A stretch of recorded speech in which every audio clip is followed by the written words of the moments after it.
हमारे चैनल मधुरवाणी को like, comment और सब्सक्राइब करना ना भूलें। एक होटल में गए, उस होटल से निकलने के बाद क्या देखा कि जो छोटे छोटे गांव और शहर होते हैं ना, वहां यदि कार खड़ी कर दी जाए तो मोहल्ला का मोहल्ला पहले उमड़ पड़ता था। आज से 22-23 साल पहले की बात कर रहा हूं। एक बच्चा छोटा सा आया, एक गरीब बच्चा छोटा सा आया, और जैसे ही चमचमाती कार देखी, उसने अपनी उंगली से कार पे अपना नाम लिख दिया, डस्ट के ऊपर अपना नाम लिख दिया। इतना खुश हुआ जैसे कार उसके बाप की हो गई हो। आदमी भी तो ऐसे ही करता है ना, जब ट्रेन में सफर करता है, बस में सफर करता है, उतरता है, एक रुमाल बिछाता है, पानी पीने जाता है, लौट करके आता है, कहता है ये सीट मेरी है। बोले सीट तेरी कैसे? बोले मेरा रुमाल बिछा है। बोले रामलाल साड़ी बिछा देगा तो क्या पूरी बस तेरी हो जाएगी? तू बाहर निकल के आ। हमें लगा कि छोटे भाई को बड़ा रौब झाड़ेगा कि देख मैं चमचमाती कार में आया हूं। 10 मिनट हो गए, मुन्ना बाहर निकल के ना आया। उसने कहा कि अंकल जी 2 मिनट रुकिए, मैं भीतर से बाहर आता हूं। वह अंदर गया, लौट करके आया, पैरों तले जमीन खिसक गई। भाई कोई भाई नहीं, अरे साधारण भाई ना था। देख करके होश उड़ गए और अंदाज हमारा मिट्टी में मिल गया। वो जब लौट करके आया तो अपने भाई के दोनों हाथों को पकड़ के लाया।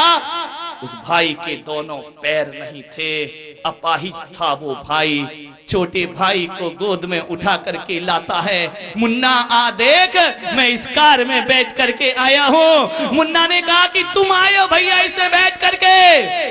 मैंने उस बच्चे को बुलाया, मैंने कहा क्या कहना चाहते हो? ये दिखाना चाहते हो कि तुम इस महंगी कार में आए हो? बच्चे ने कहा नहीं, मैं ये दिखाना नहीं चाहता हूं, मैं तो अपने छोटे भाई को ये कह रहा हूं कि देख भाई, एक दिन मैं भी पैसा कमाऊंगा, और भैया तेरे लिए भी ऐसी कार लेकर के आऊंगा। ध्यान रखिए, मैं इतनी दौलत कमाऊंगा, ये कार लेकर के आऊंगा और उस कार में तुझे बिठाऊंगा ताकि तू भी ये ईश्वर की बनाई हुई खूबसूरत दुनिया को देख सके। अपाहिज होने के बाद भी मेरे भाई, तेरे पैर भले ना हो लेकिन ये भाई तेरे पैर बन करके तेरे साथ चलेगा, तेरे साथ जिएगा। ये होते हैं भाई दुनिया में। आज ना जाने क्या हो गया, बचपन में भी भाई भाई लड़ते हैं, लेकिन लड़ने के बाद देखो एक दूसरे को मारते हैं, पीटते हैं, झगड़ते हैं, बाल नोचते हैं, और थोड़ी देर बाद देखना दोनों भाई फिर गले में हाथ डाल करके घूमने लगते हैं। उनकी दुश्मनी नहीं हुआ करती है, झगड़े तो हुआ करते हैं, लेकिन मुझे समझ नहीं आती है ये बात, बड़े हो करके हमें ऐसा क्या हो जाता है? बचपन में 10 बार लड़ते हैं और 10 बार बोलते हैं, बड़े होकर एक बार लड़ते हो, जिंदगी भर बोलना पसंद नहीं किया करते हो। ऐसा कैसा बड़प्पन तुम्हारा, ऐसी समझदारी भले बड़प्पन से मैं सोचता हूँ ना समझी भरा वो बचपन बहुत अच्छा हुआ करता है। लड़ लिया, झगड़ लिया, तू मैं हो गई। मेरे भाई गांठ बना करके मत जियो, ध्यान रखना दुनिया में भाई से बड़ी ताकत दुनिया में कोई दूसरी नहीं हुआ करती है। अरे उनसे पूछो जिनके भाई नहीं हुआ करते हैं, कितना संघर्ष करना पड़ता है, कितनी मेहनत करना पड़ती है। भाई से बड़ी ताकत दुनिया में कोई नहीं हुआ करती। एक बात ध्यान रखना, मुझे रामायण का एक प्रसंग याद आता है।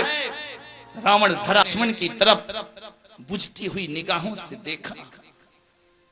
रखना, यदि राम जीते हैं तो लक्ष्मण जैसा भाई के कारण जीते हैं, और रावण हारा है तो उसके पास लक्ष्मण जैसा भाई मौजूद नहीं था। सबसे बड़ी ताकत भाई हुआ करती है। लक्ष्मण तुम्हारे जैसे भाई जिस भाई के पास होंगे, ब्रह्मांड की कोई ताकत उसका बाल बाका नहीं कर सकती है। और जिस बलशाली के पास विभीषण जैसा कुलघाती यदि भाई होगा, उस भाई को कोई भी ताकत बचा नहीं सकती है। ध्यान रखिए, मैं आपसे कह रहा हूं, अपने घर में भाई बनना तो विभीषण जैसे भाई नहीं बनना, भाई बनना तो राम लक्ष्मण जैसे भाई बन करके दिखाइए।